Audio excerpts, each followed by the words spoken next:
Chicos, observa la presentación en sus pantallas. Confirme, por favor.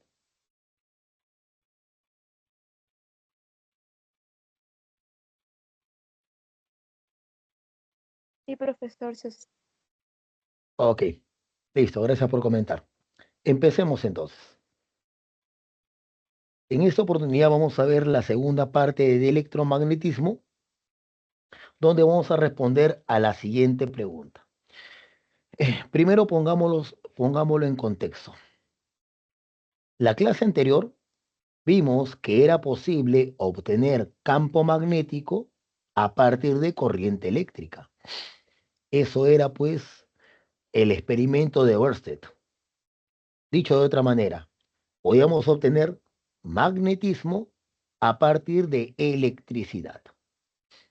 El día de hoy queremos hacer el caso inverso, es decir, preguntarnos, ¿será posible obtener, en este caso, electricidad a partir de magnetismo? Nótese la diferencia.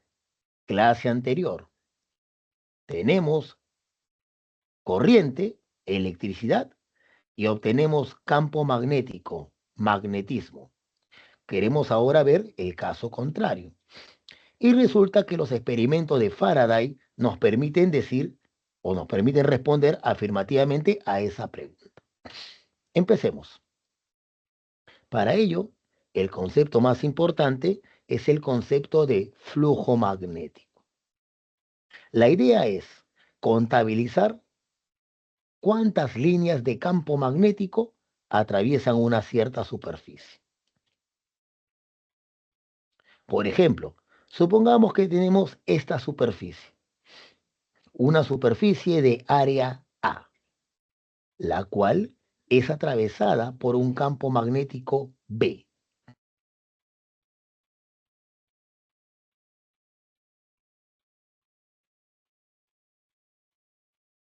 Muy bien, es importante que observen ese ojo que está al lado derecho, el llamado observador.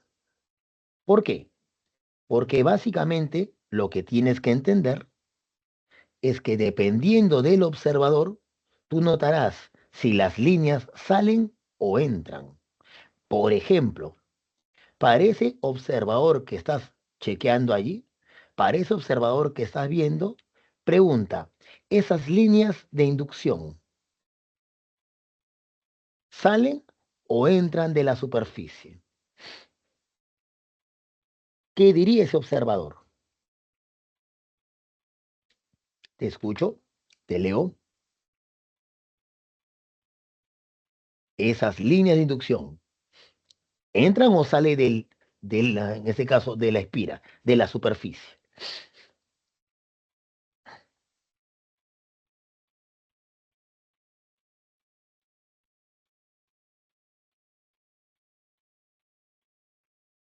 ¿Alguna respuesta, chicos?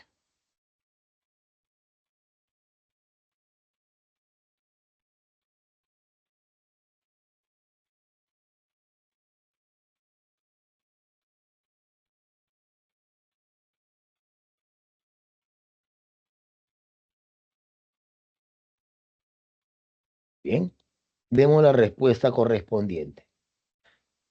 Resulta que para ese observador, esas líneas de inducción salen de la superficie.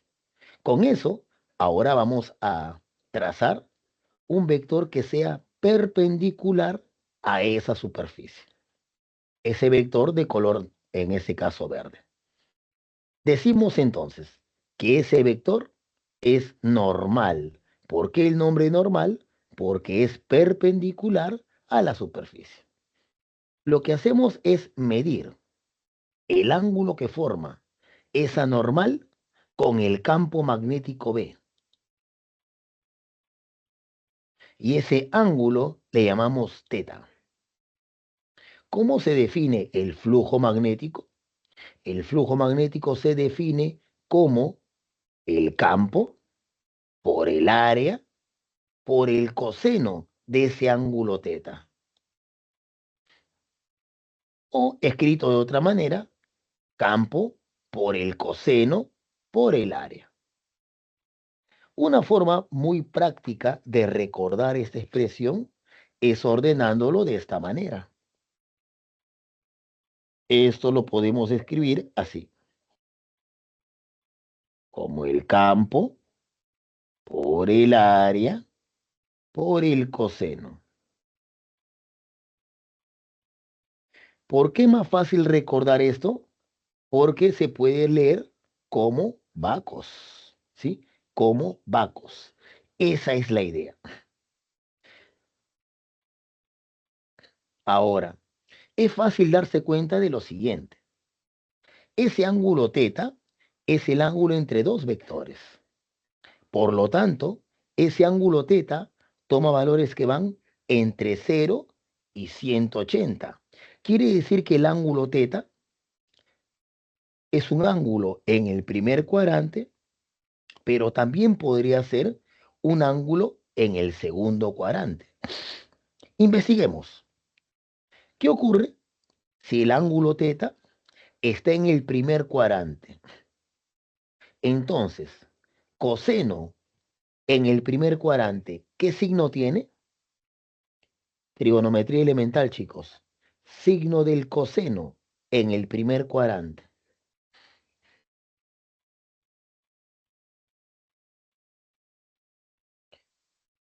Correcto, Abigail, positivo. Así es.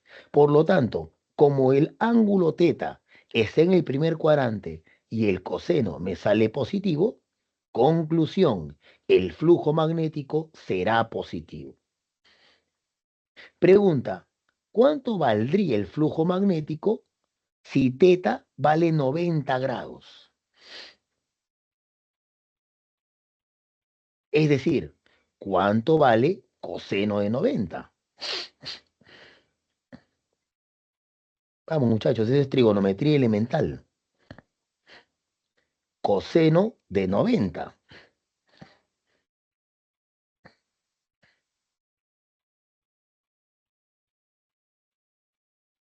¿Nadie lo recuerda?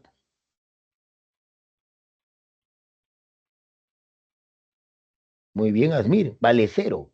Por lo tanto, concluyo que si el ángulo teta vale 90 grados, el coseno de 90 vale 0 y por lo tanto el flujo magnético vale 0. Sigamos.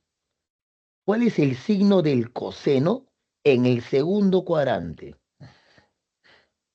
Signo del coseno en el segundo cuadrante.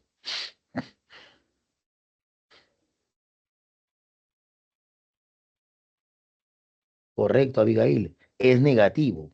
Por lo tanto, si el ángulo teta está en el segundo cuadrante, el coseno es negativo y por lo tanto concluyo que el flujo magnético va a ser negativo. Eso es lo que te voy a mostrar a continuación. ¿De acuerdo? Pasemos entonces a la siguiente diapositiva. Vamos a borrar un momento lo que escribí por aquí y lo dejaremos de esta manera. No sin antes mencionar que la unidad del flujo magnético es el Weber, cuyo símbolo es W mayúscula, B minúscula. ¿De acuerdo? Muy bien. Entonces, voy a dejarte por escrito lo que acabo de comentar, que es cuándo el flujo es positivo, cuándo es negativo y cuándo es cero.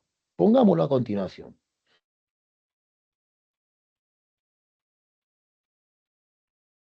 Veamos los siguientes casos. Si teta vale 0, evidentemente el flujo magnético será campo magnético por área por el coseno de 0. Pero recuerden que el coseno de 0 vale 1. Por lo tanto, el flujo magnético será B por A. Gráficamente, lo que estamos diciendo es que el campo magnético es perpendicular a la superficie. Repito entonces, cuando el campo magnético es perpendicular a la superficie, entonces ese flujo magnético es o se calcula como B por A. Nótese que en este caso ese campo magnético es saliente a la superficie. Veamos el segundo caso. ¿Qué ocurre cuando el ángulo θ vale 90 grados, o en ese caso 180 grados? Esto significa que el flujo magnético será campo B por área A por el coseno de 180. Pero recuerden, el coseno de 180 es -1. Por lo tanto, el flujo magnético será menos B por A. Gráficamente, ¿qué significa eso? Significa que el campo magnético ahora entra a la superficie.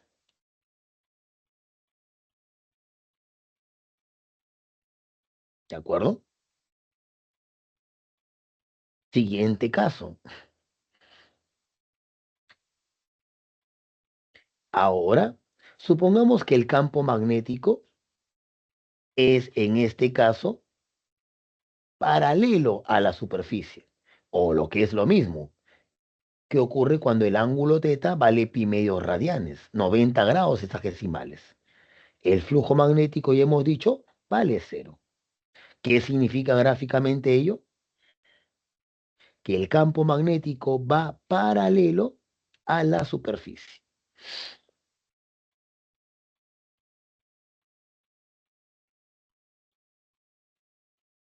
Un detalle con respecto a eso. ¿Por qué en el tercer caso el flujo magnético vale 0? Simple, porque por definición el flujo magnético contabiliza cuántas líneas de campo magnético atraviesan una superficie.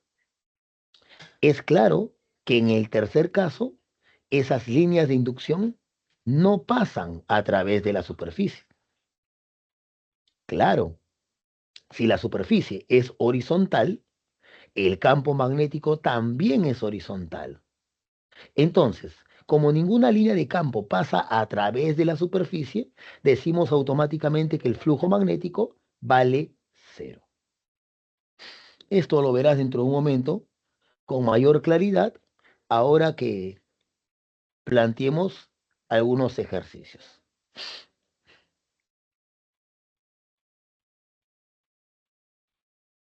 Muy bien.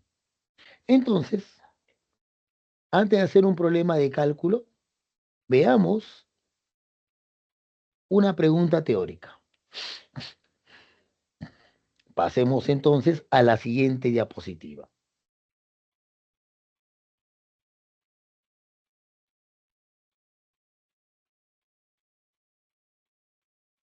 Bien, veamos este problema. Con respecto al flujo magnético, indicar la verdad o falsedad de las siguientes proposiciones. Primera proposición. El flujo magnético es una cantidad física escalar. Eso es verdadero. ¿Por qué? Porque es el producto del campo por el área por el coseno del ángulo. ¿De acuerdo? Esa proposición es correcta. 2. Cuando las líneas del campo magnético salen de una región limitada, el flujo magnético es negativo. Eso es falso. ¿Por qué? Porque resulta que el flujo magnético es positivo cuando las líneas de campo magnético salen. A ver. Regresemos un momento a la diapositiva anterior. Fíjense aquí, ¿qué fue lo que dijimos en este caso? Mira, para el observador, las líneas de inducción, el campo magnético, ese campo magnético es saliente a la superficie. Y por lo tanto, si es saliente a la superficie, el flujo magnético me está saliendo positivo. Por esa razón, la tercera proposición o la segunda proposición es en este caso falsa. Regresemos entonces al problema. 3. Cuando las líneas de campo magnético entran a una región limitada, el flujo magnético es negativo. Eso es verdadero. Entonces, chicos, de aquí necesito que ustedes recuerden dos cosas. Y esas dos cosas aparecen en las dos últimas proposiciones. Necesito que recuerdes esto y que recuerdes esto.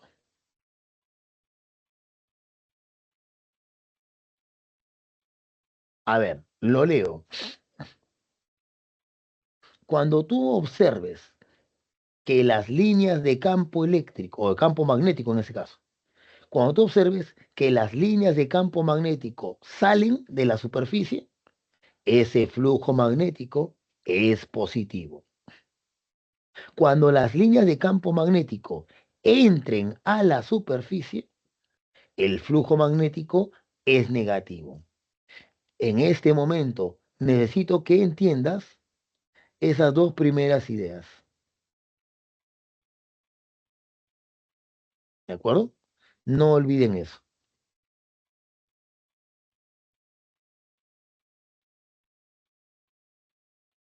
¿Ok? Entonces, habiendo planteado esa pregunta teórica, ahora sí pasamos a desarrollar un problema de cálculo. ¿De acuerdo? No te olvides las dos ideas que te estoy pidiendo que recuerdes.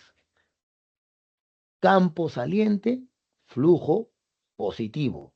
Campo entrante, flujo negativo. ¿De acuerdo? Muy bien, veamos. Pregunta siguiente. Dice,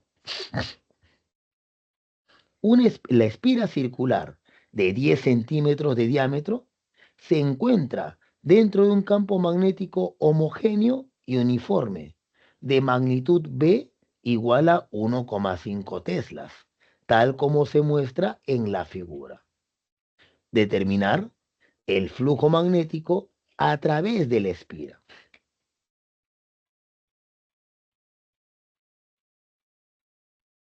Muy bien, recordemos la única ecuación que hemos visto hasta el momento. ¿Cómo se calcula el flujo magnético? Ya lo dijimos. Vacos, campo por el área por el coseno del ángulo teta. Llegados a este punto, hay un error muy común. Lo voy a poner en borrador. Es un error hacer esto, mira. La formulita es campo por área por el coseno del ángulo. Ya. ¿Saben cuál es el error? Pensar que el ángulo teta vale 53. Ese error es muy común. Tú te preguntarás, ¿y por qué no es 53? Porque hemos dicho en la teoría que el ángulo teta es el ángulo que forma la normal con el campo magnético. Por lo tanto, el ángulo teta no es ese 53. El ángulo teta será 37. Muy bien, ya tengo el ángulo. Conozco el campo magnético, ¿sí? Vale 1,5 teslas. Quiere decir que me faltaría calcular el área. Nótese, esa superficie es un círculo. ¿Alguien recuerda cómo se calcula el área de un círculo?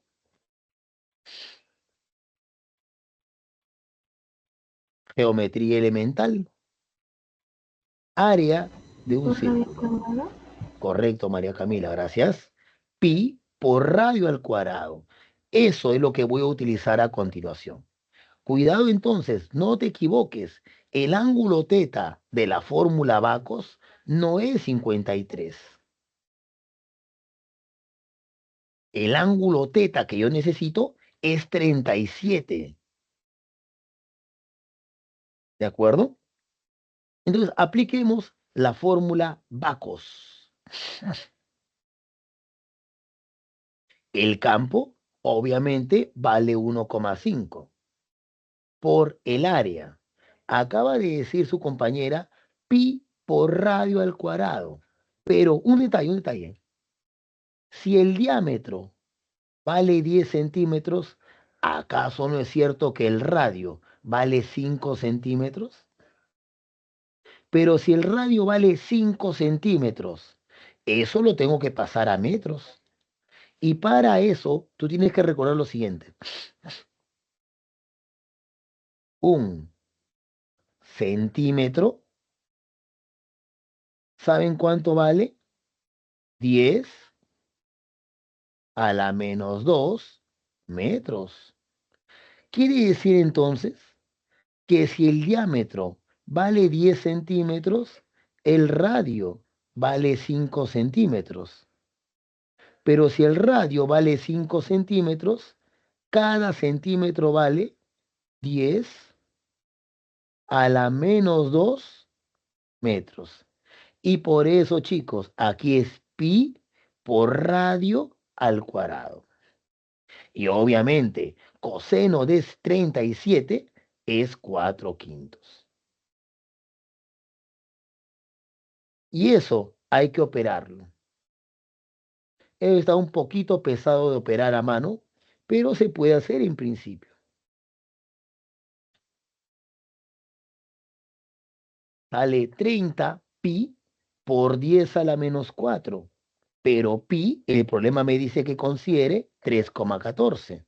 Por lo tanto, tendría 3 por 3,14.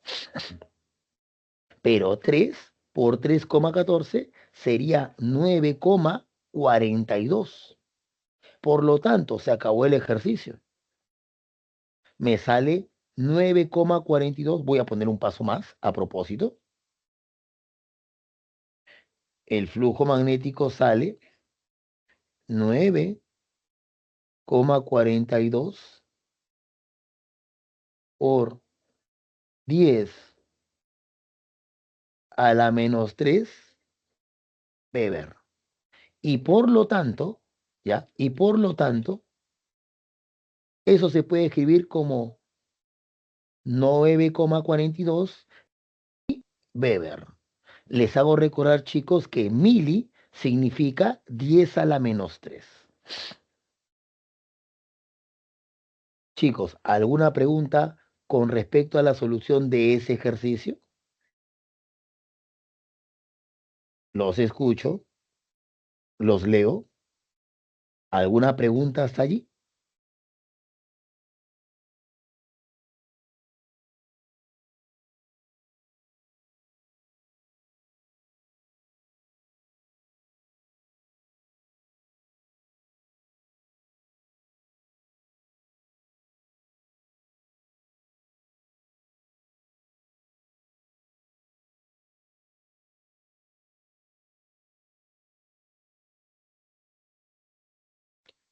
Muy bien. Si no hay preguntas, continuamos entonces.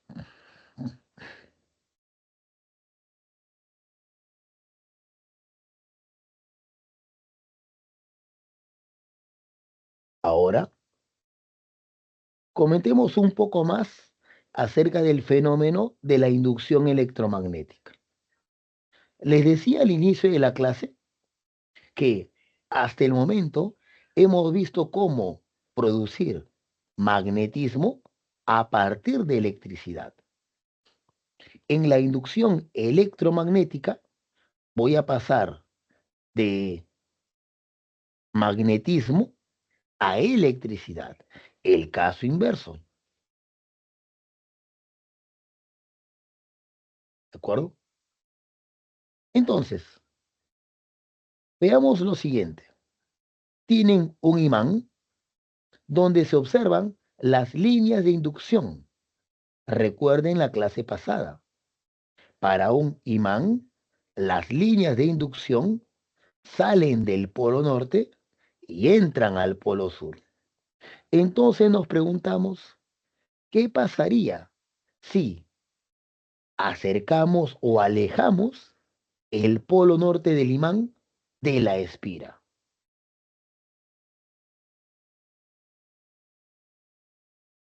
Lo que observaríamos, ¿sí? Lo que observaríamos es que esa espira, ese anillo, ejercería una fuerza de repulsión sobre el imán. ¿Por qué? Eso lo veremos dentro de unos momentos. Repito, si acerco el imán, el polo norte del imán, a la espira, entonces lo que se observaría, lo que se sentiría, es una fuerza de repulsión.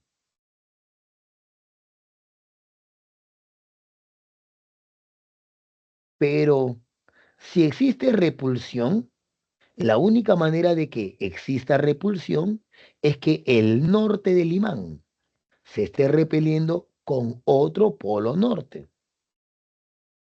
Pero si existe un polo norte, tiene que haber un polo sur. ¿Qué pretendo decir con eso, chicos? Lo que quiero decir es que esa espira se está comportando como un imán.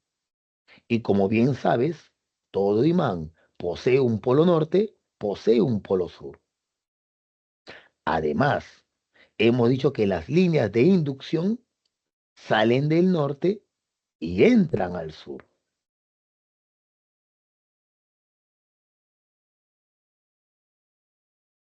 Si conectáramos esa espira, por ejemplo, a un foquito, lo que encontraríamos es que ese foquito encendería. Nótese ese detalle. Cuando yo acerco el imán a la espira, el foquito enciende.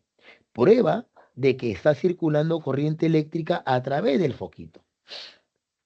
Pero aquí viene el hecho curioso. El hecho curioso es que el foquito enciende sin que exista una pila de por medio. Quiere decir que el foquito enciende debido al hecho de que el imán se está acercando. Eso se llama inducción electromagnética.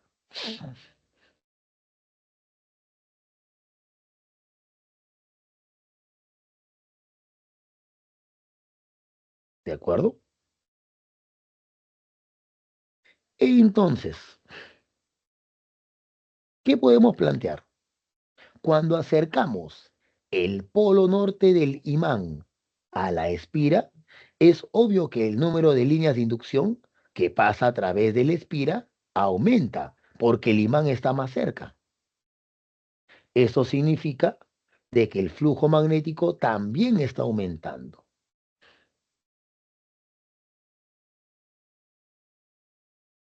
Conclusión, conclusión, al cambiar el flujo magnético a través de la espira, yo estoy observando que va a aparecer una corriente eléctrica inducida, va a aparecer una corriente en la espira.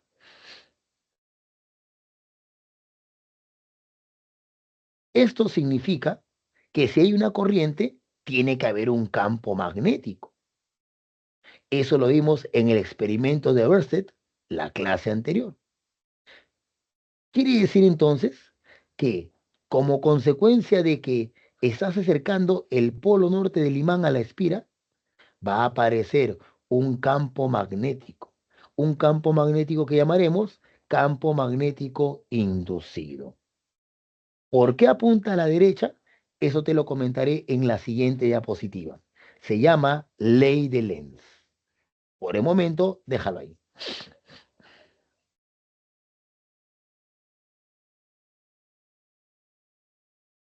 Veamos el caso contrario, ¿ya? ¿Cuál sería el caso contrario? Que ahora vamos a alejar el polo norte del imán de la espira.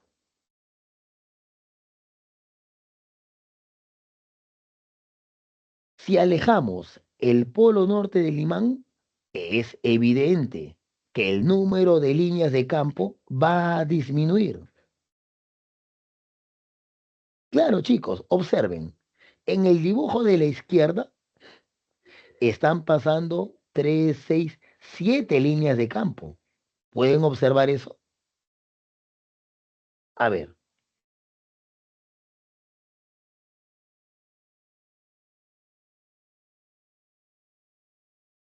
ahí, contabilicen cuántas líneas de campo magnético están pasando por la espira. 7. ¿Por qué? Porque como hemos acercado el polo norte del imán, evidentemente el número de líneas de inducción aumenta. Pero ¿qué ocurre cuando alejamos, ¿sí? Cuando alejamos, en este caso, el polo norte del imán? Obviamente, el número de líneas de campo disminuye. Por eso es que solamente hemos dibujado 5 de ellos, para darte a entender que el campo magnético está disminuyendo.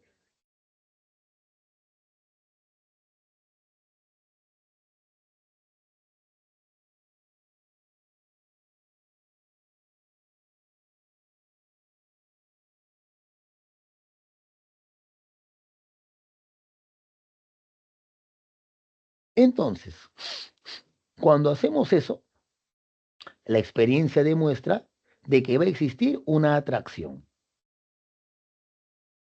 Pero si existe atracción, ese polo norte debe estar siendo atraído por el polo sur.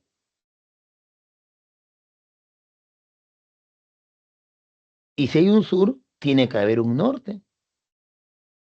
Ah, significa que esa espira se está comportando como un imán y por lo tanto tendría que haber un campo magnético. Un campo magnético que apunta hacia la izquierda.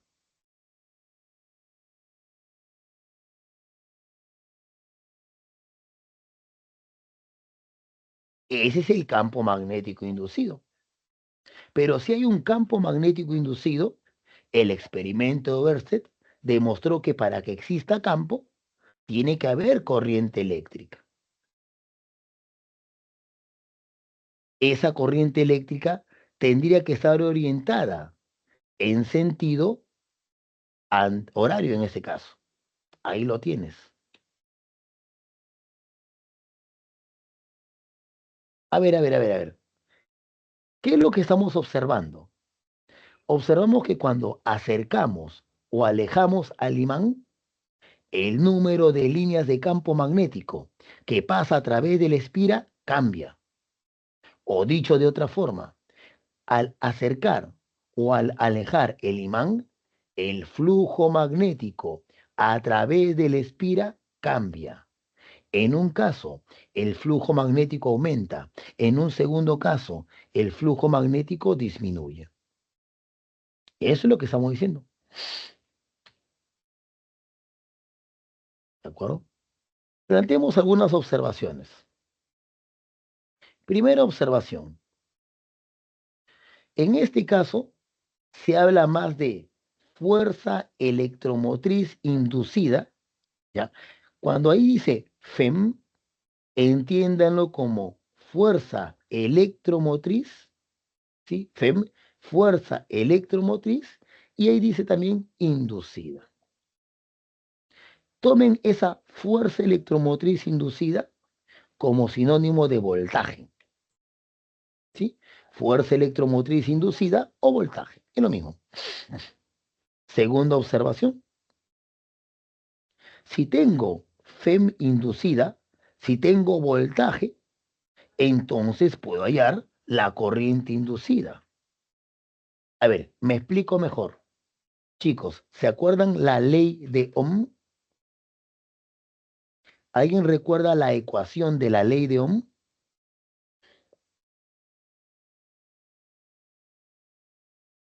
La ley de Ohm relacionaba tres cosas: la corriente, el voltaje y la resistencia.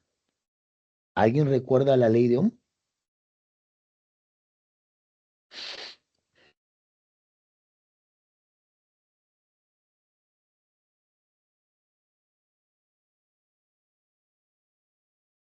¿Nadie?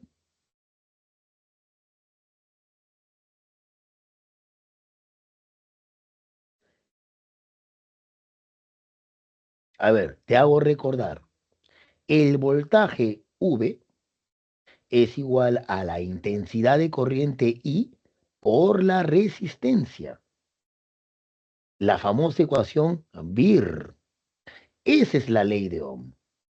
Entonces, como tengo voltaje, que en este caso se le llama fuerza electromotriz inducida, al tener voltaje, ya tengo corriente eléctrica, obviamente.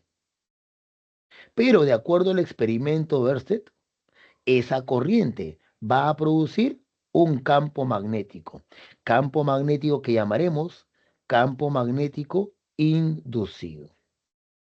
Eso es lo que planteamos de estas experiencias.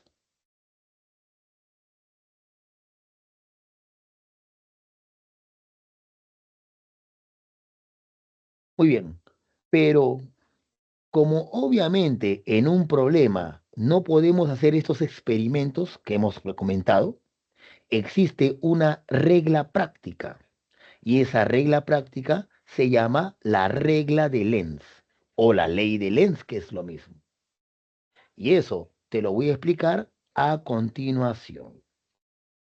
Entonces, vamos a pasar a la siguiente diapositiva y les comento qué es lo que afirma, qué es lo que dice la ley de Lenz.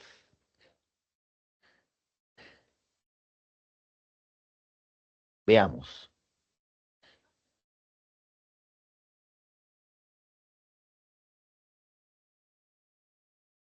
¿Qué es lo que afirma la ley de Lenz? Te lo voy a decir en forma literal y luego veremos un problema de aplicación para ello.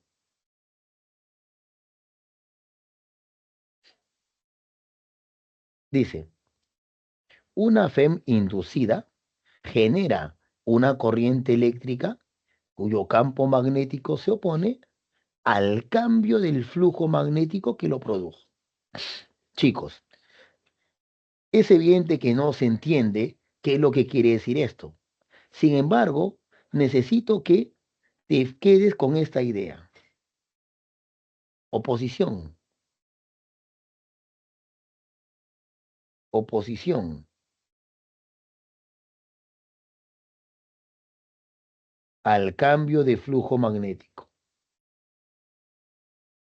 Esa es la frase que necesito que ustedes recuerden. Oposición al cambio del flujo magnético. ¿De acuerdo? A ver, ¿cómo es esto? Pongamos una situación en particular. Imagínate que tienes un campo magnético que apunta hacia abajo. Supongamos también que ese campo magnético aumenta, es decir, el flujo magnético aumenta. Observen las palabras que acabo de subrayar. Está bien clarito. Dice que me tengo que oponer al cambio. Acabo de decirte que el flujo magnético aumenta. Por lo tanto, me tengo que oponer al aumento. ¿Y qué implica oponerse al aumento? Oponerse al aumento significa disminuir. ¿Disminuir qué cosa? El flujo magnético.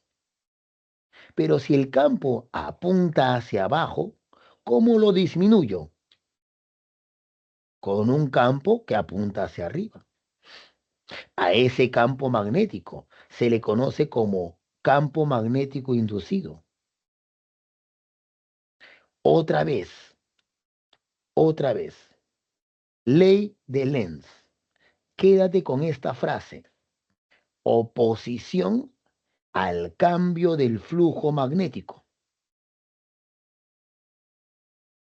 Entonces, en mi ejemplo, el flujo magnético está aumentando. Me tengo que oponer al cambio. Me tengo que oponer al aumento. ¿Y qué significa oposición al aumento? Una disminución. Pero ¿cómo disminuyo un campo que apunta hacia abajo? Obviamente, con un campo hacia arriba. Este campo será el campo magnético inducido. Pero, ¿qué fue lo que nos dijo el experimento de Berset? Que para que exista campo magnético, primero tiene que existir corriente eléctrica. Quiere decir que hay una corriente inducida. Aplico la regla de la mano derecha. Si el campo inducido apunta hacia arriba, chequea esto, si el campo magnético inducido apunta hacia arriba, agarro con el pulgar e indico al campo magnético inducido. Fíjate, campo inducido hacia arriba, pulgar hacia arriba. Conclusión, por la regla de la mano derecha, mis dedos me están indicando el sentido de la corriente eléctrica. En este ejemplo, la corriente inducida tiene sentido antihorario. Veamos lo contrario, ¿sí? Veamos lo contrario. ¿Qué significa ver lo contrario? Ahora te comento. Supongamos que el flujo magnético disminuye. El campo magnético apunta hacia abajo. Nuevamente, ley de Lenz. ¿Qué dice la ley de Lenz? Dice que me tengo que oponer al cambio del flujo magnético. Pregunta, ¿qué sería oponerme a una disminución? ¿Qué sería lo opuesto a una disminución?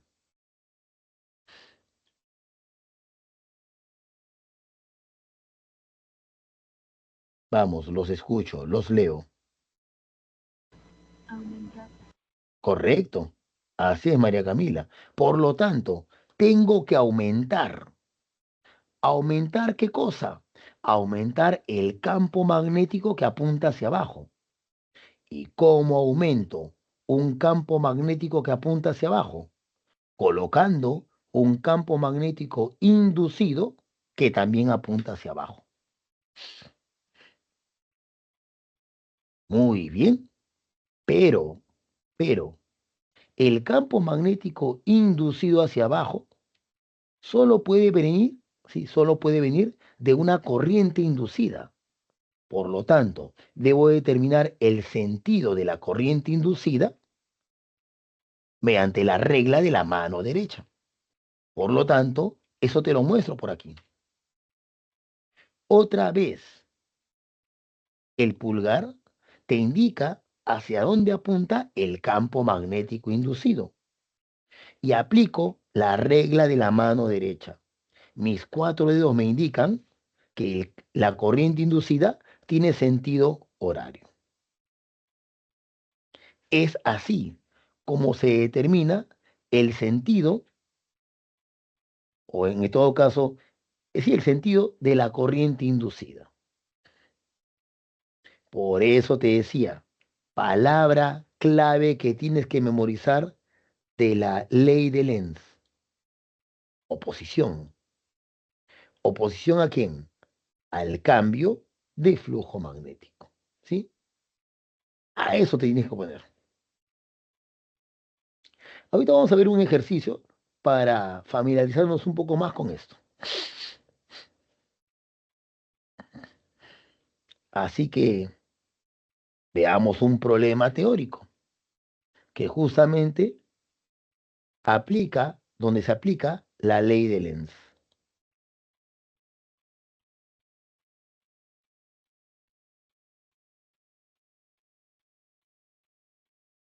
Ok,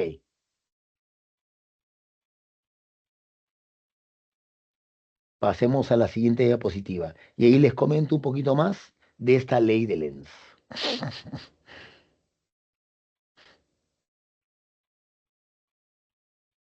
A ver,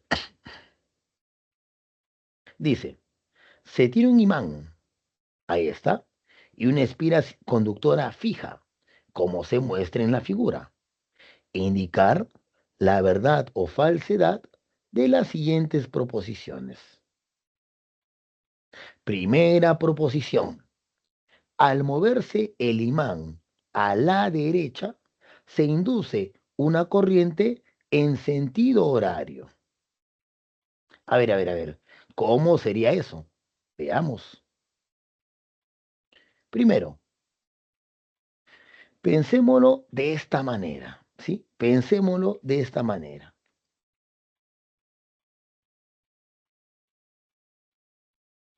Cuando tú acercas el imán a la espira, ¿qué pasa con el número de líneas de inducción que atraviesa la espira? Es fácil darse cuenta. Acerco el polo norte del imán a la espira. ¿Qué ocurre con el número de líneas de campo que atraviesan la espira? Fácil, aumenta. El flujo magnético está aumentando. ¿Cuál era la frase clave de la ley de Lenz? Lo subrayé, recuerda. Y la frase clave era oposición. Pero, ¿oposición a qué? Al cambio del flujo magnético. Cuando tú mueves el imán a la derecha, el flujo magnético aumenta. Me tengo que oponer al aumento. ¿Y cómo me opongo al aumento? Con una disminución. Una disminución de las líneas de campo magnético. ¿De acuerdo? Entonces, me tengo que oponer al aumento. Tengo que disminuir. ¿Y cómo disminuyo ese campo? Ah, con un campo de este tipo.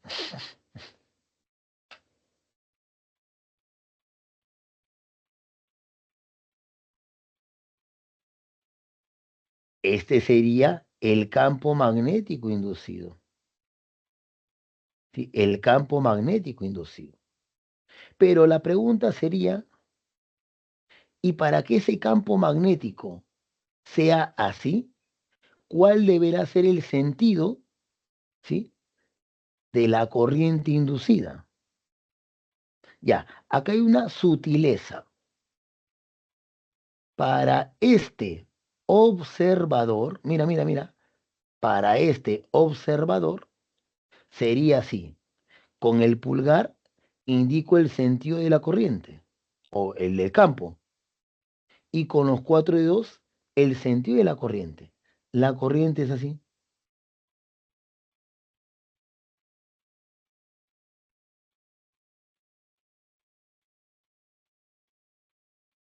A ver.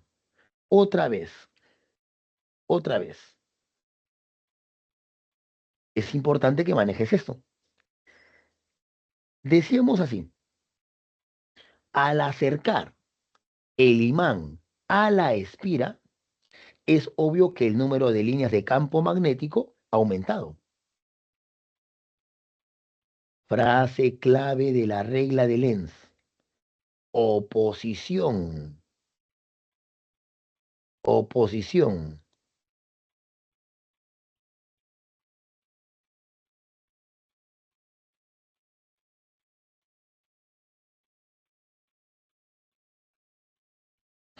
¿De acuerdo?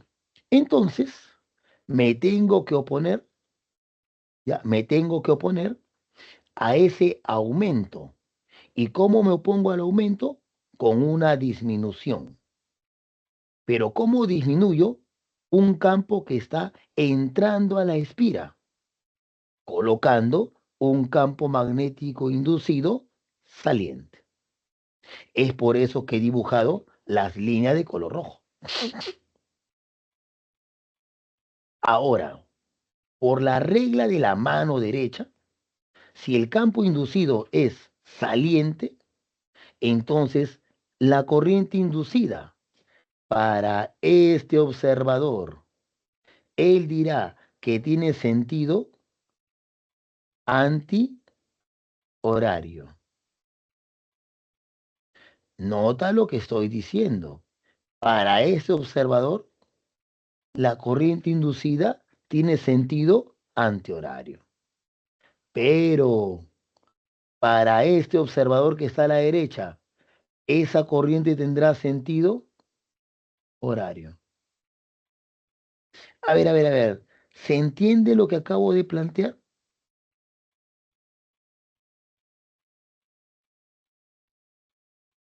O sea, quiero que entiendas que del punto de vista del observador de la izquierda, ¿ya? Esa corriente inducida tiene sentido antihorario. Pero del punto de vista del observador de la derecha, esa corriente tiene sentido horario. Depende de quién lo mire, pues. Entonces, por eso el problema me pone como observador el de la derecha. El observador dirá que esa corriente tiene sentido horario. ¿De acuerdo? Por eso es que la primera proposición es correcta. Y si la primera proposición es correcta, es evidente que la segunda proposición tiene que ser falsa, pues.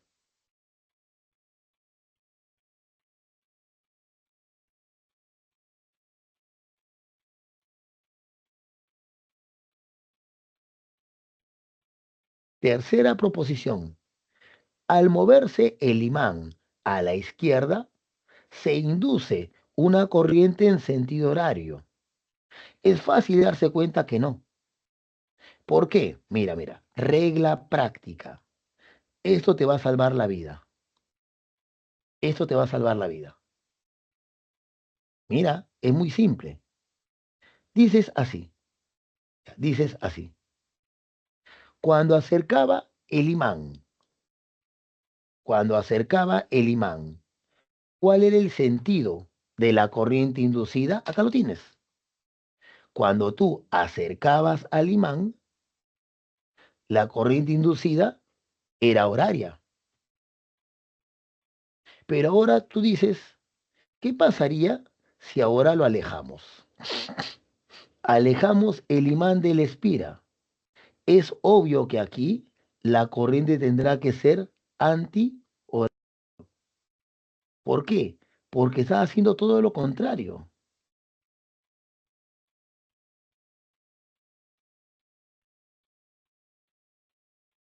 ¿Entiendes? Si el imán se acerca, el sentido de la corriente inducida para ese observador es horario.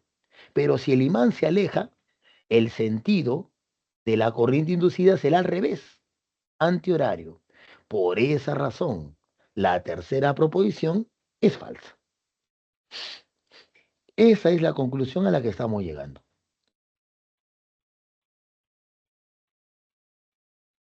Chicos, no sé si hasta ahí tienen alguna pregunta. Recuerden la frase clave: oposición al cambio de flujo magnético.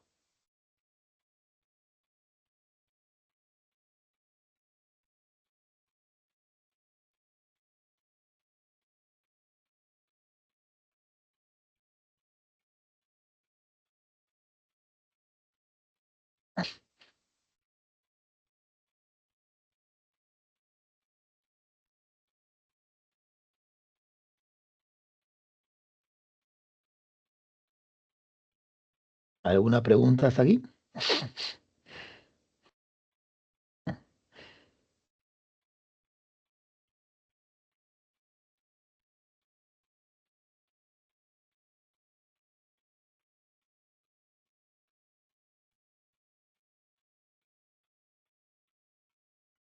Muy bien, continuemos.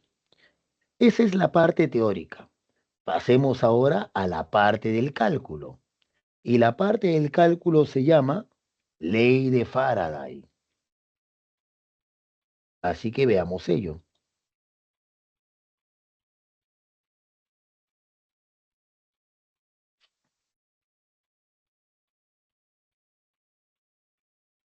de los experimentos que vimos en la inducción electromagnética, notamos lo siguiente. Notamos que al acercar un imán o al alejar un imán de un circuito, de una espira, el foquito encendía. Por lo tanto, había corriente eléctrica. Pero si hay corriente eléctrica, es porque previamente tiene que haber un voltaje, una fuerza electromotriz inducida.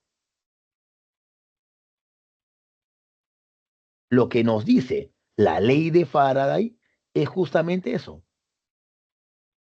Si tú observas que el flujo magnético cambia con el tiempo, eso producirá una fuerza electromotriz inducida. ¿Cómo se calcula esta fuerza electromotriz inducida media? Media porque tú la vas a calcular en un cierto intervalo de tiempo. Primero, se calcula con el negativo, ahora te digo por qué el menos, como el negativo del cambio del flujo magnético entre el tiempo transcurrido. O, dicho en forma matemática, la FEM inducida media, ¿sí? La FEM inducida media es el negativo del cambio del flujo magnético por unidad de tiempo. Pero resulta que esa ecuación funciona cuando solo tienes una sola espira, con un solo anillo. ¿De acuerdo? La unidad. Es evidente que el flujo magnético está expresado en Weber. El tiempo está expresado en segundos. Resulta que el Weber por segundo se le conoce como volt, ¿sí? Como volt. Veamos dos observaciones. Primera observación. Te acabo de decir que esa ecuación, ya, esa ecuación es cómo calculo la fuerza electromotriz inducida media para una sola espira, una sola vuelta. Decimos entonces, ¿qué ocurre si hay n vueltas? Si hay n vueltas, tienes que multiplicar la ecuación anterior por n. Por lo tanto, concluyo, ¿sí? Concluyo de que la FEM inducida media se calcula como menos el número de espiras, el número de vueltas, por el cambio en el flujo magnético sobre el tiempo. Para que entiendas qué cosa es n, te hago un dibujo. Por ejemplo, en ese dibujo, el circuito, la bobina, tiene 4 espiras, lo puedes contar. Tiene 4 espiras.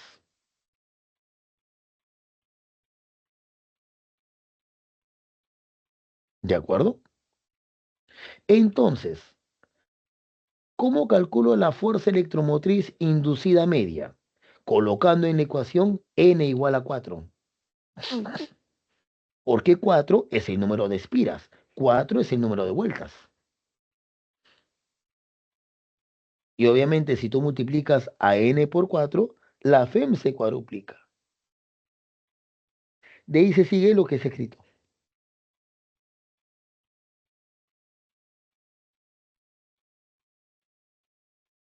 Ahora, ¿y ese negativo qué significa? ¿De dónde salió? Muy bien. ¿Se acuerdan, chicos, que había subrayado una frase en la ley de Lenz? ¿Recuerdan eso? ¿Qué palabras había subrayado? Oposición. Excelente, María Camila. Eso es suficiente. ¿Sí? Eso es oposición. ¿De acuerdo? Oposición. Entonces, eso es lo que voy a plantear.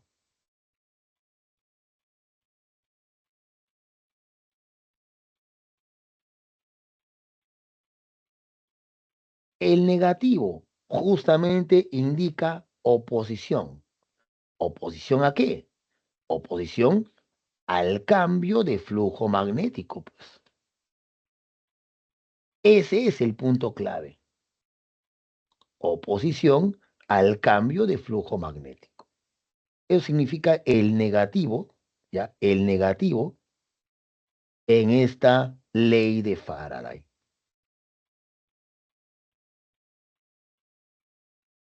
Ahora, ¿cómo se calcula ello? Vamos a ver. Vamos a ver.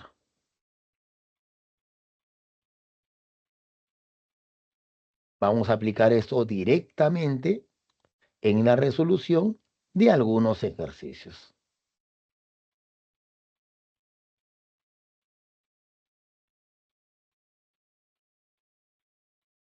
Entonces, vamos a pasar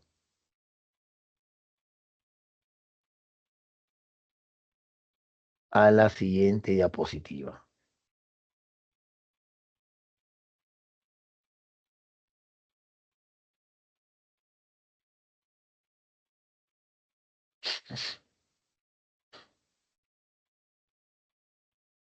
Veamos dos ejercicios de esta parte.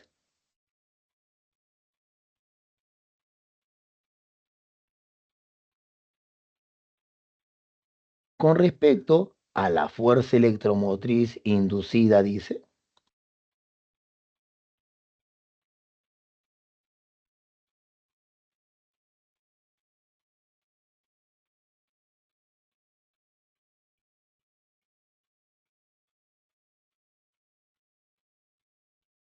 indicar la verdad o falsedad de las siguientes proposiciones. Primera proposición. La fuerza electromotriz inducida depende del cambio del campo magnético. Eso es verdadero. ¿Por qué? Vamos a ver. Dije, dije que la FEN inducida media es igual a menos el número de espiras por el cambio del flujo magnético sobre el tiempo. Pero también te hago recordar que el flujo magnético se calcula como vacos.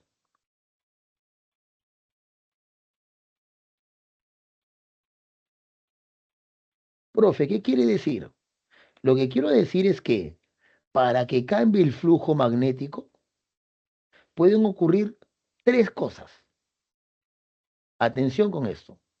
Para que cambie el flujo magnético, primera opción, puede cambiar el campo. Segunda posibilidad, puede cambiar el área. Tercera posibilidad, puede cambiar el ángulo. Si cambia el campo, cambia el área o cambia el ángulo, cambia el flujo. Y si cambia el flujo, hay una fuerza electromotriz inducida. Por esa razón, por esa razón, la primera proposición, ¿sí? En este caso es, a ver, aquí es verdadero, hay que corregir, depende del, aquí me he equivocado en colocar F, es V. Sí depende. Y ahí lo puedes leer también, ¿no? ¿Sí? Ahí lo puedes leer también. Eso es verdadero. Dos, la fuerza electromotriz inducida aumenta cuanto más lento cambie el flujo. Eso es falso. ¿Por qué? Porque aquí se nota que mientras más rápido cambie el flujo, mayor será la fuerza electromotriz inducida, pues. Más rápido cambie el flujo, más rápido será, o más rápido será, mayor será la fuerza electromotriz inducida. Y por la misma razón, la tercera proposición tiene que ser correcta. ¿Sí? Tiene que ser correcta. A ver, dame un segundo para cambiar esta primera proposición.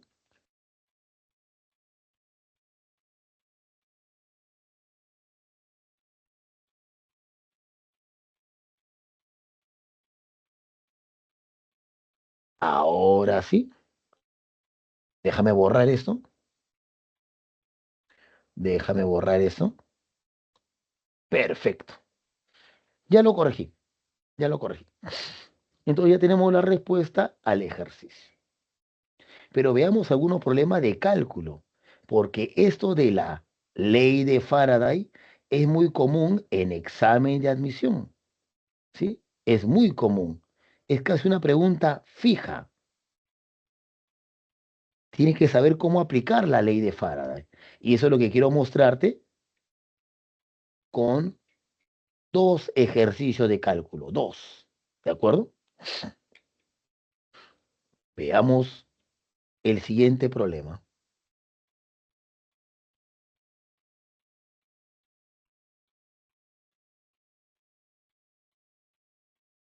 A ver, dice lo siguiente.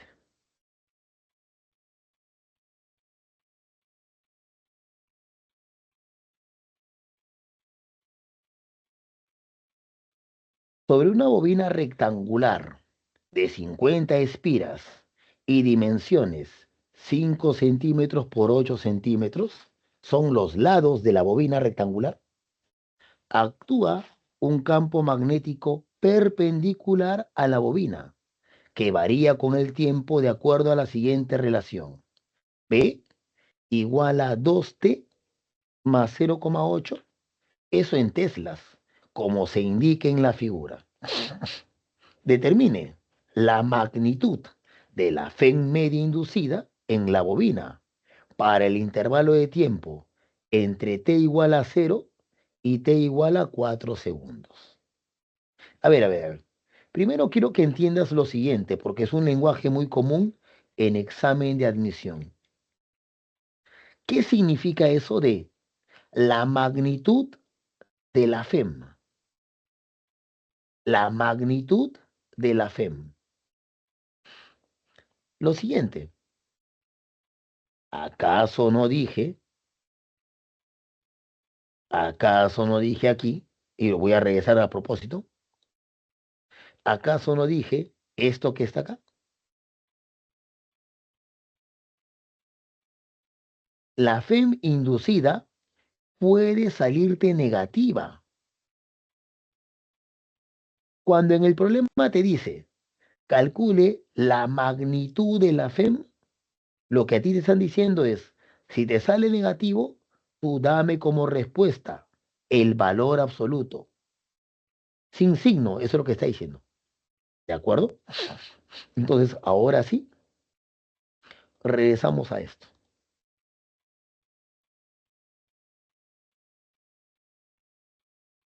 ¿Cómo calculo, en este caso, la FEM inducida media?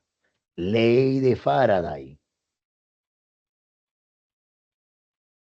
Necesito el número de espiras, dato 50.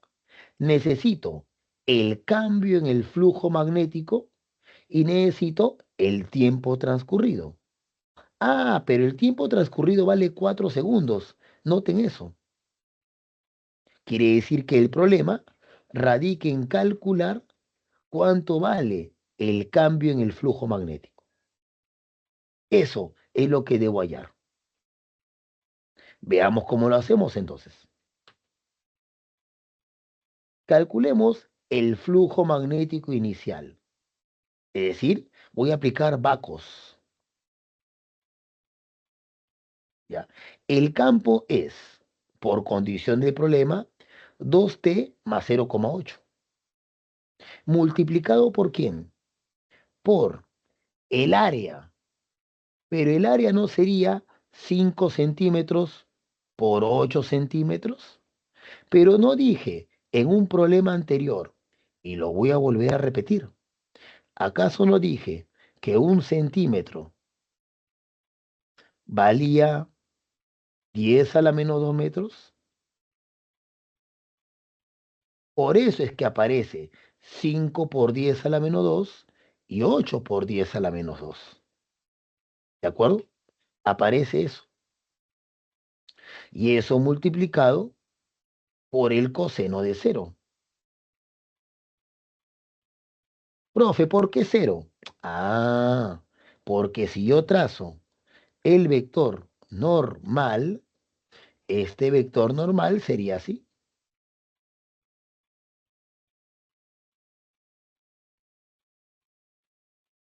Y se nota que el vector normal con el campo magnético forman 0 grados.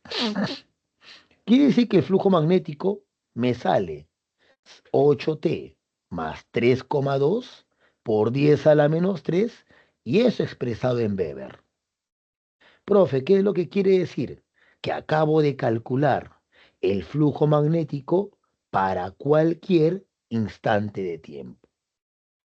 Por lo tanto, como yo necesito el cambio en el flujo magnético, te hago recordar que, y déjame cambiar de color, te hago recordar que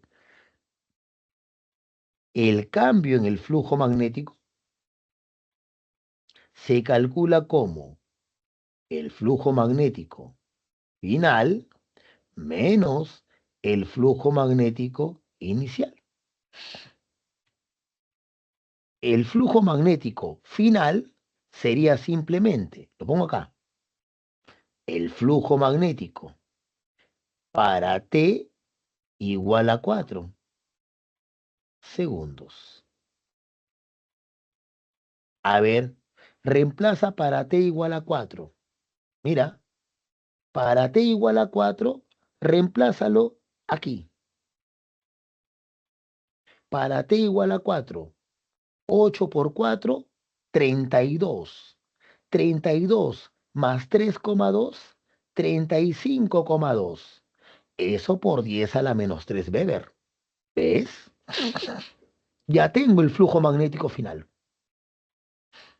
Calculemos el flujo magnético inicial para t igual a 0.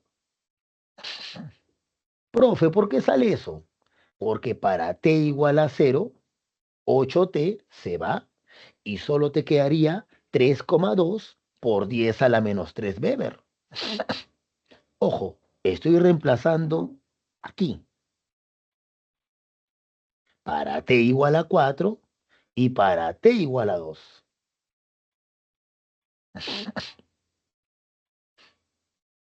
¿De acuerdo? Y listo. Aplico la ley de Faraday.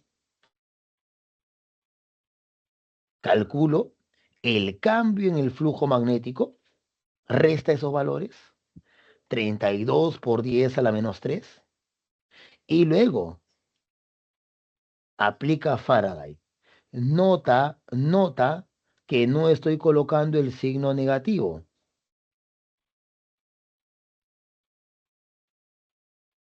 ¿Sí? ¿Por qué? Porque recuerda, el problema dice clarito, determine la magnitud de la FEM. Magnitud de la FEM. ¿De acuerdo? Por eso es que tomo valor absoluto. Así que reemplazo simplemente. Número de espiras, 50. Cambio en el flujo magnético, 32 por 10 a la menos 3. Y eso sobre el tiempo que vale 4. Operando 0,4 voltios. Y esa sería la respuesta al ejercicio. Chicos, es muy importante que entiendan la solución de este tipo de problemas, porque es un clásico en examen de admisión, ¿sí? Es un clásico de clásicos. No sé si tienen alguna pregunta hasta allí. Los leo, los escucho.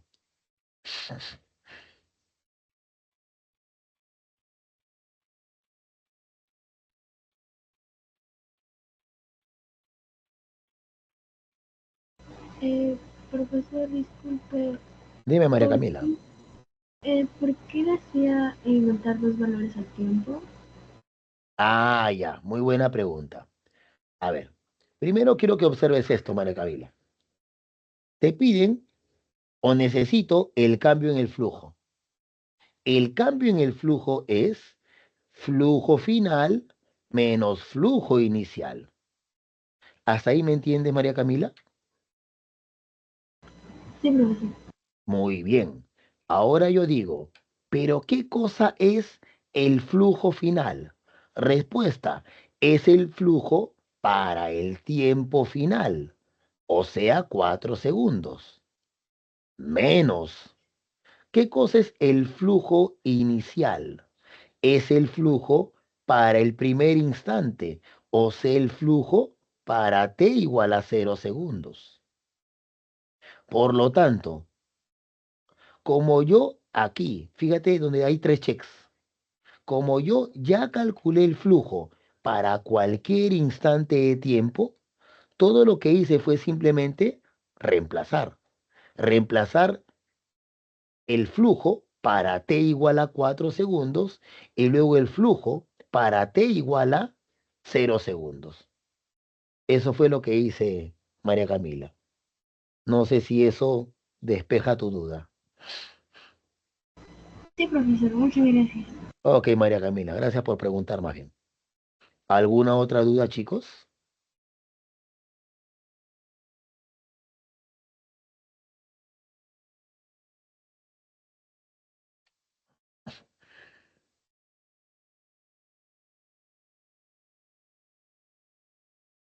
Ahora viene otro problema más de Faraday. Es muy importante que manejen eso, chicos. La ley de Faraday es prácticamente una fija en examen de admisión. Así que tienen que saber cómo resolverlo.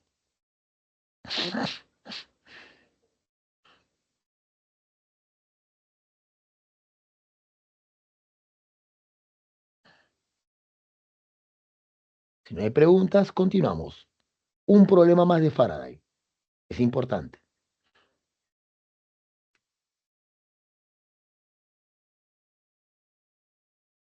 A ver, dice, sobre la espira circular de área 400 centímetros cuadrados, actúa un campo magnético en dirección horizontal de magnitud 50 militeslas, como muestra la figura, ahí se nota. Si la espira gira 53 grados en sentido horario en 8 segundos, determine la fuerza electromotriz inducida media. A ver. ¿Cómo es eso? ¿Cómo es eso de que la espira gira 53 grados en sentido horario? Significa que esa espira al final va a quedar horizontal. A ver, me explico mejor. Este es el inicio. Voy a trazar un vector normal a la superficie. Ahí lo tienes, ese vector n. Como siempre, ten cuidado, ten cuidado. El ángulo teta de la ecuación del flujo no siempre va a ser el ángulo que aparece en el problema. Cuando tú apliques Bacos, no tiene por qué explicarlo con 53 grados. ¿Por qué no? Vamos a regresar un ratito. Regresamos un momento. Chequen el dibujo. ¿Quiénes están formando, chicos? El ángulo teta.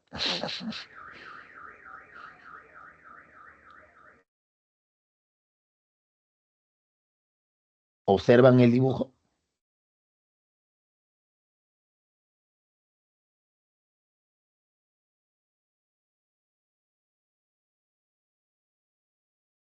¿Quiénes forman el ángulo teta en ese gráfico? El campo y la normal. Excelente, María Camila, muy bien. El campo con la normal, tú lo has dicho.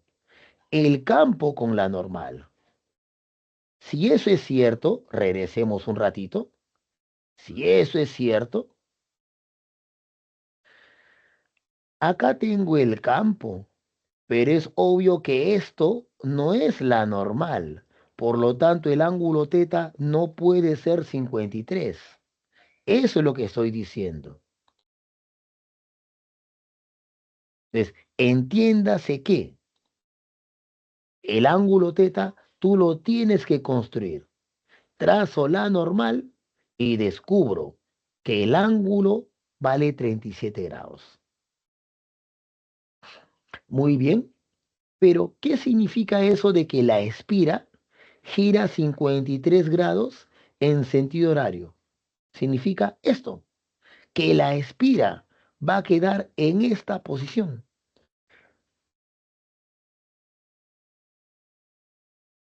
Claro, ¿no ves que giró 53 grados?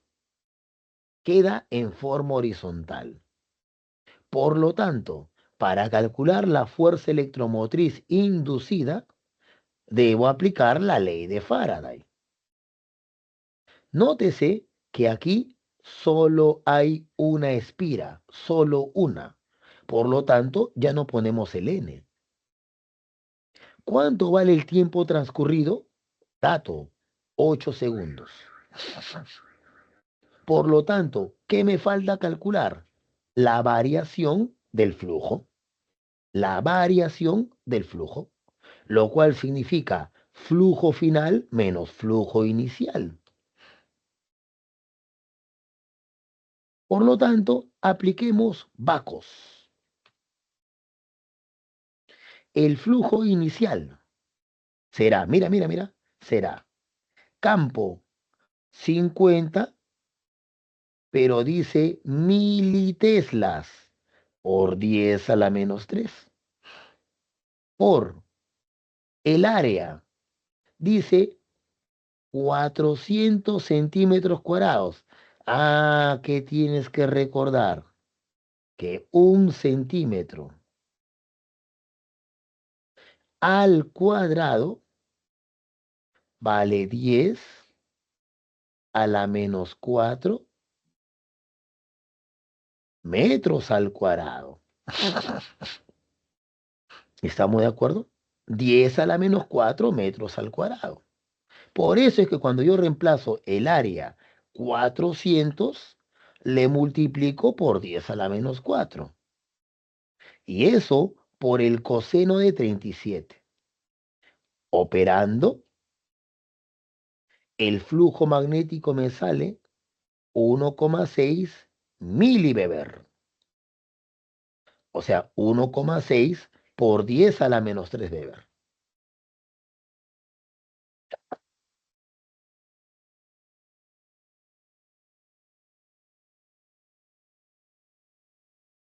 Muy bien. Ese es el flujo inicial. Ahora debo calcular el flujo final. Vuelvo a aplicar vacos. Y me sale 0. ¿Por qué 0, profe? Hay dos razones. Como la superficie es horizontal, entonces las líneas de inducción no pasan a través de esa superficie. O, segunda razón, el ángulo que forma el campo magnético con la normal es de 90 grados. Coseno de 90, 0. Flujo magnético, 0.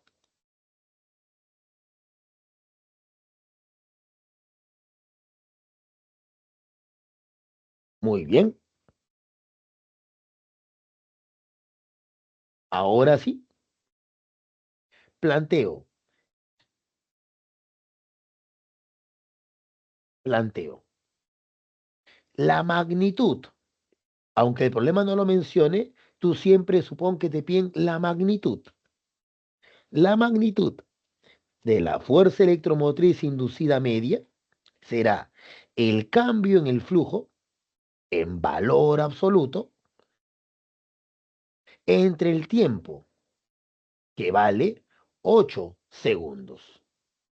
Operas y te sale 0,2 por 10 a la menos 3 volt, que se puede escribir como 0,2 milivolt. Y esa sería la respuesta al ejercicio, chicos. No sé si tienes hasta aquí alguna pregunta.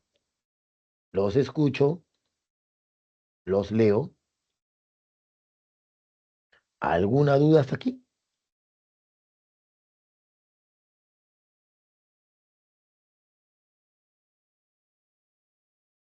¿Preguntas?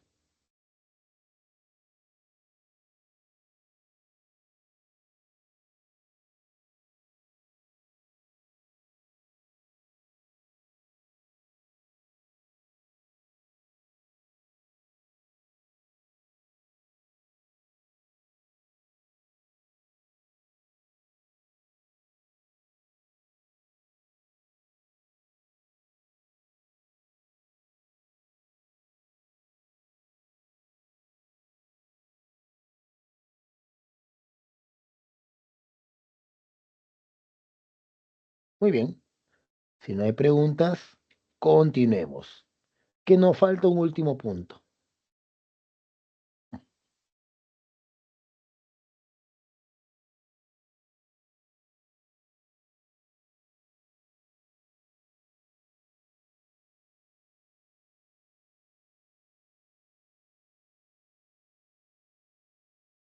Hay una propiedad muy, pero muy conocida, que también está viniendo bastante en examen de admisión. Observen la figura. Tienes, ¿sí?, rieles en forma de U y una barra que se mueve con una velocidad V dentro de ese campo magnético. Supongamos que la longitud del conductor es L. ¿Ya? La longitud del conductor es L. Se puede demostrar que cuando esa barra, ¿ya?, cuando esa barra se mueva con velocidad constante, ¿sí?, se mueva con velocidad constante. En este caso, dentro de ese campo magnético, entonces lo que va a ocurrir es que va a producirse, ¿sí?, va a producirse, en este caso, una fuerza electromotriz, un voltaje. Y esa fuerza electromotriz resulta ser igual a el campo magnético por la longitud de la barra por la velocidad con la que se mueve. Les hago recordar que el negativo simplemente significa oposición, nada más. Así que cuando yo utilice esa formulita, todo lo que yo voy a hacer es utilizar en valor absoluto. Ahí tienes qué significa cada uno de los términos. A ver, apliquemos esa ecuación BLV en la resolución de un problema clásico de clásicos de examen de admisión. Miren acá.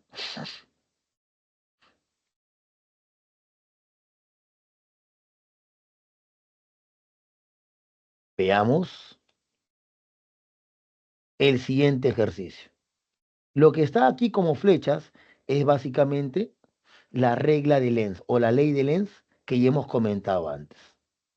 Como hay FEM, hay corriente. ¿De acuerdo? Y esa corriente se determina con la ley de Lenz. Aplicando la ley de Lenz, no es difícil darse cuenta que el sentido de la corriente inducida es antihorario. Vamos a la aplicación, que es mucho más importante.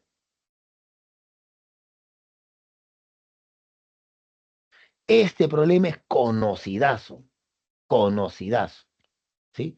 Lo tienes que saber manejar. Mucha atención. La varilla conductora de 20 centímetros de longitud se desplaza sobre un riel metálico en forma de U con rapidez constante V igual a 5 metros por segundo en la región de un campo magnético uniforme de magnitud B igual a 2 teslas, como se muestra en la figura. Determine la intensidad de corriente eléctrica que pasa por el foco de 200 ohm. Chicos, nuevamente, me piden la intensidad de corriente y me dan como dato la resistencia. ¿Qué ecuación se le viene a la mente en forma inmediata? Lo mencioné al inicio de la clase.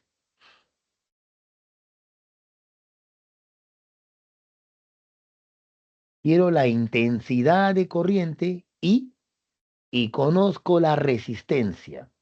¿Qué ecuación voy a aplicar para ello?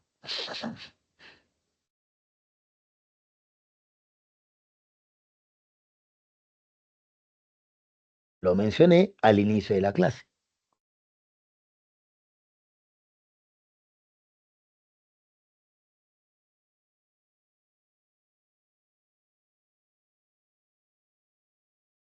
Nadie recuerda la ecuación BIR, voltaje igual a intensidad de corriente por la resistencia. Es allí donde va a aparecer la intensidad de corriente pedida. Entonces,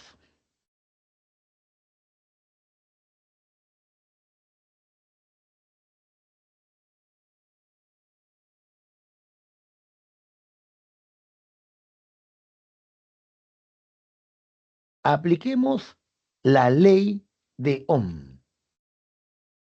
Aplico BIR, intensidad de corriente igual al voltaje, que es la FEM, ¿sí? Que es la FEM, sobre la resistencia. Como la resistencia es conocida, 200 ohm, es obvio que me falta calcular la diferencia de potencial, o sea, la FEM inducida. Pero, ¿qué aprendimos en la diapositiva anterior? Aprendimos que la FEM inducida, ese voltaje, se calcula como el producto del campo por la longitud por la rapidez. Entonces, hagamos ello. La fe inducida, que al final de cuentas es el voltaje entre A y B, se calcula como P por L por V. Campo magnético, 2 teslas.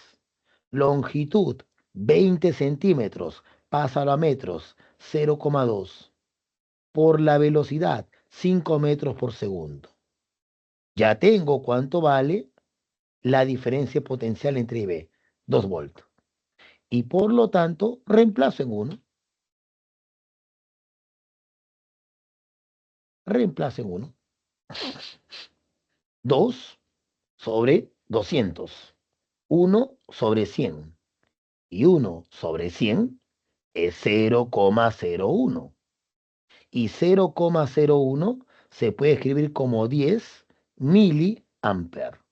Y esa sería la respuesta al ejercicio.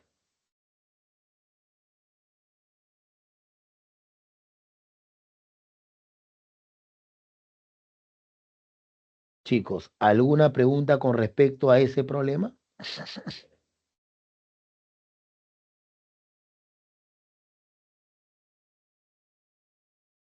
Los escucho, los leo.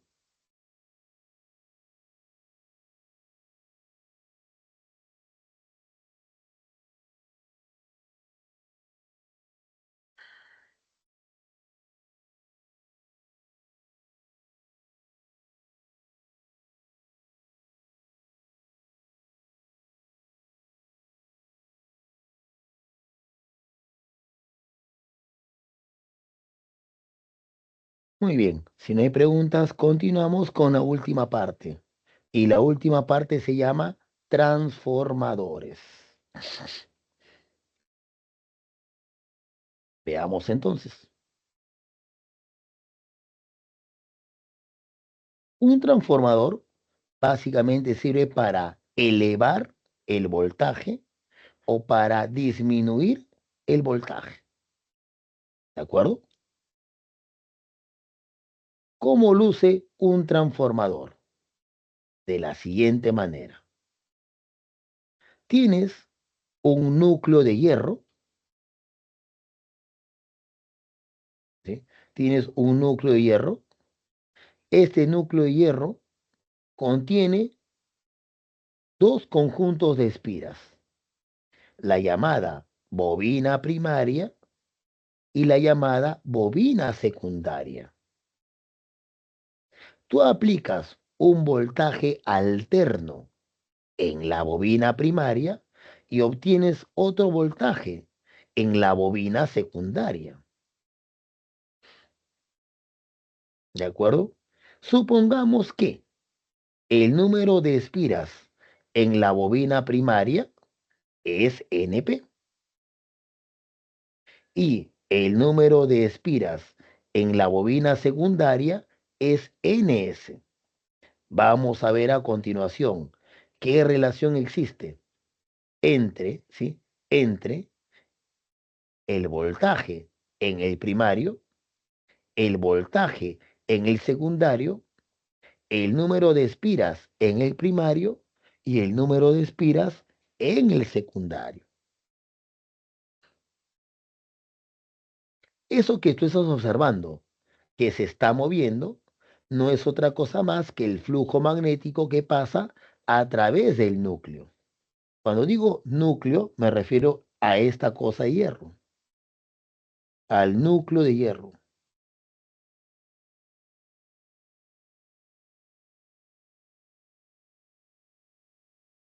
núcleo. ¿De acuerdo? A eso me estoy refiriendo. Veamos qué ecuación se obtiene.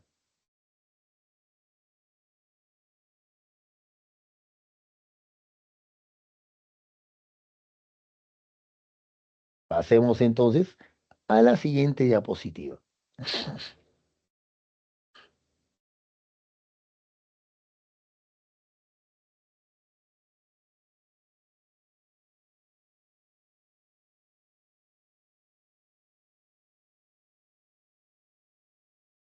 La primera ecuación del transformador es esta. El voltaje en el primario sobre el número de espiras en el primario es igual al voltaje en el secundario sobre el número de espiras en el secundario. Ahí estoy colocando, ¿sí?, el nombre que acabo de mencionar o los nombres que acabo de mencionar.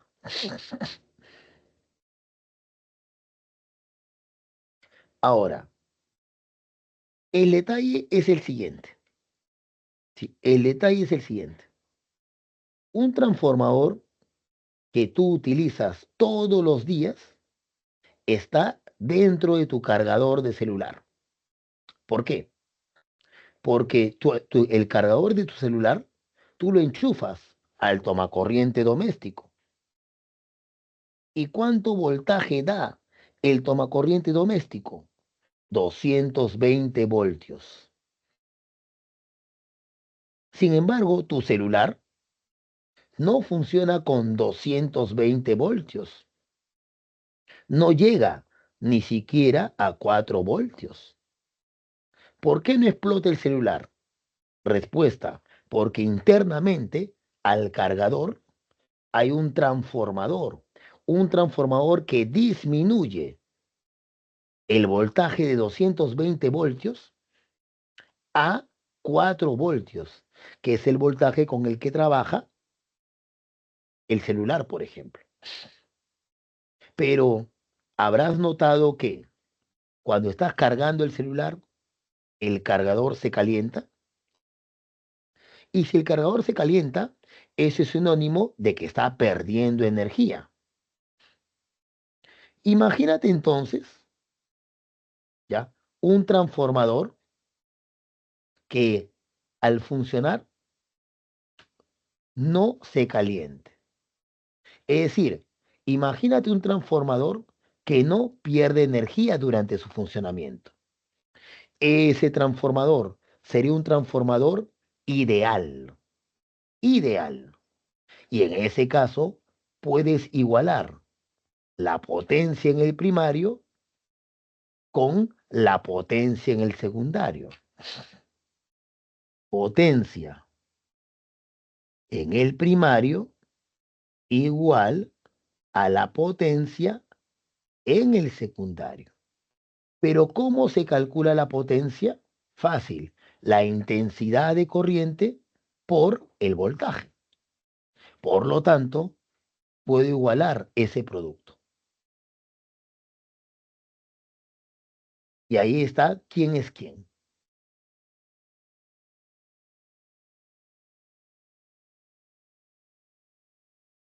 Dos observaciones para pasar un problema teórico y terminar con esto.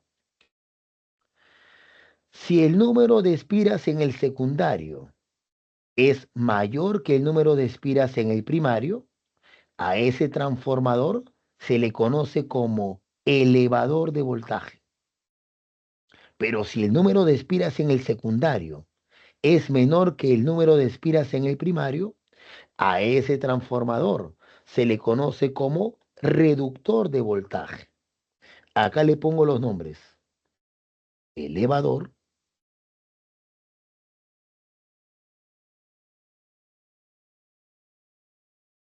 y por aquí reductor. Por ejemplo, el transformador que utiliza el cargador de tu celular es un transformador reductor de voltaje, porque justamente reduce el voltaje de 220 voltios a solo 4 voltios. Y para terminar, chicos, veamos una pregunta teórica. Bueno, que tiene una parte de cálculo, a decir verdad. Pasemos a la última diapositiva. Con respecto a un transformador ideal de potencia, indique la verdad o falsedad de las siguientes proposiciones. 1. Un transformador de potencia trabaja con corriente alterna. Eso es cierto. Si la corriente fuera constante, el transformador no sirve. Debe ser un transformador que opere con corriente alterna, con una corriente que varía en el tiempo. 2. Los transformadores sirven para cambiar la potencia eléctrica. No, te acabo de decir que un transformador ideal, en un transformador ideal, la potencia en el circuito primario es igualita a la potencia en el circuito secundario. 3. Si el número de vueltas en el primario es 2200 y en el secundario 100, se obtiene 10 volt en el secundario, cuando el voltaje en el primario es 220 volts. Apliquemos la ecuación del transformador. Voltaje en el primario es al voltaje en el secundario, como el número de espiras en el primario es al número de espiras en el secundario. Por lo tanto, puedo despejar el voltaje en el secundario. ¿A qué es igual el voltaje en el secundario? Al número de espiras en el secundario por el voltaje en el primario sobre el número de espiras en el primario. Reemplazo, opero y encuentro que el voltaje en el primario es 10 volts. Por lo tanto, la tercera proposición es correcta. Muy bien, chicos. No sé si tienen alguna consulta hasta aquí, sino ya para dar por finalizada la clase de hoy. ¿Alguna pregunta hasta aquí?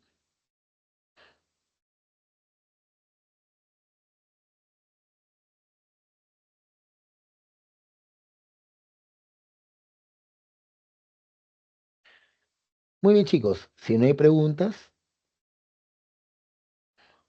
hasta aquí vamos a llegar el día de hoy. Den una repasada a esto, sobre todo a la parte de ley de Faraday, ¿sí? Y transformadores, que es un tema bastante recurrente en examen de admisión, ¿sí? Muy bien, chicos, cuídense bastante y nos estamos viendo la próxima semana. Chao.